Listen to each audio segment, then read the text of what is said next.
ఆంధ్రప్రదేశ్‌లో తమపైన రాజకీయ దాడులు జరుగుతున్నాయి, హత్యలు జరుగుతున్నాయి అని తీవ్రంగా ఆరోపిస్తూ జగన్మోహన్ రెడ్డి ఢిల్లీలో ధర్నా చేస్తానన్నాడు.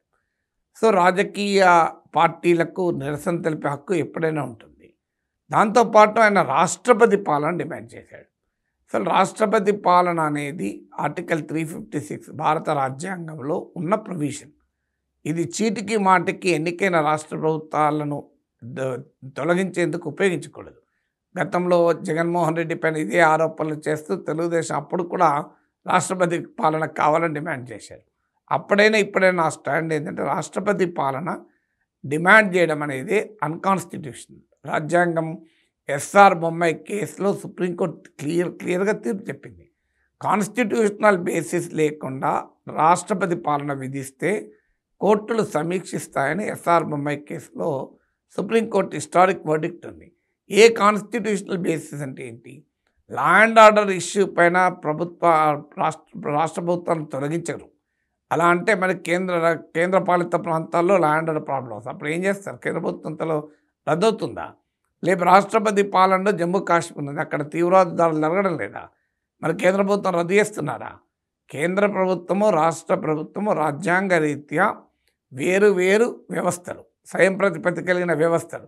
అందువల్ల అదేదో కేంద్ర ప్రభుత్వ బ్రాంచ్ ఆఫ్ ఈ స్టేట్ గవర్నమెంట్ అన్నట్లు మేము డిస్మిస్ చేయాలి స్టేట్ గవర్నమెంట్ అని అడగడం అప్రజాస్వామిక, highly undemocratic. Law and order is different from breakdown of constitutional machinery.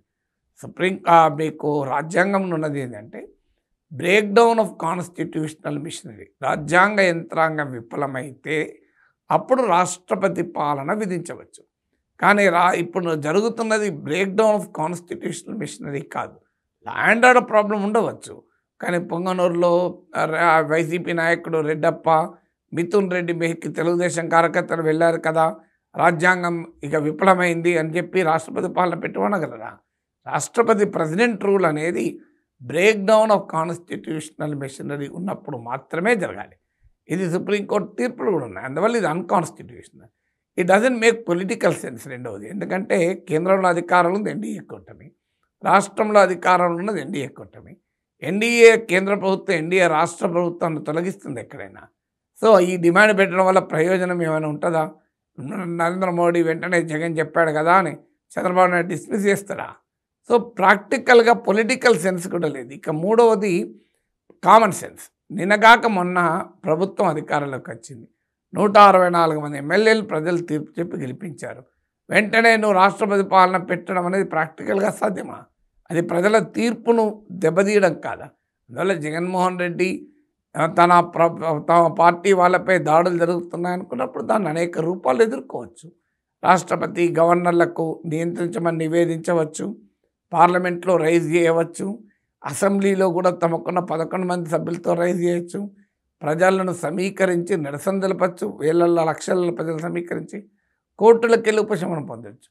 కానీ ప్రభుత్వాన్ని రాష్ట్ర ప్రభుత్వం నిన్నకాకమని ఎన్నికైన రాష్ట్ర ప్రభుత్వాన్ని డిస్మిస్ చేయాలి అని అడగడం ఆశ్చర్యంగా ఉంది. అన్నిటికీ ఇక ఒకవేళ రాష్ట్రపతి పాలన పెడతారు, ఎవరు పాలిస్తారు? అప్పుడు జగన్మోహన్ రెడ్డి పాలన ఉంటుందా? ఎన్డీఏ ప్రభుత్వ పాలనే కదా.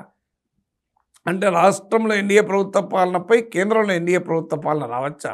అంటే నీకు చంద్రబాబు నాయుడు ఇష్టం లేదు కనుక చంద్రబాబు నాయుడు పోయి మోడీ రావాలి అంటే అది ఎట్లా కరెక్ట్ అవుతుంది? అందువల్ల లా అండ్ ఆర్డర్ ప్రాబ్లం ఉంది, తమపై దాడులు జరుగుతున్నట్టు వివిధ పద్ధతుల ద్వారా దాన్ని ఎదుర్కోవాలి.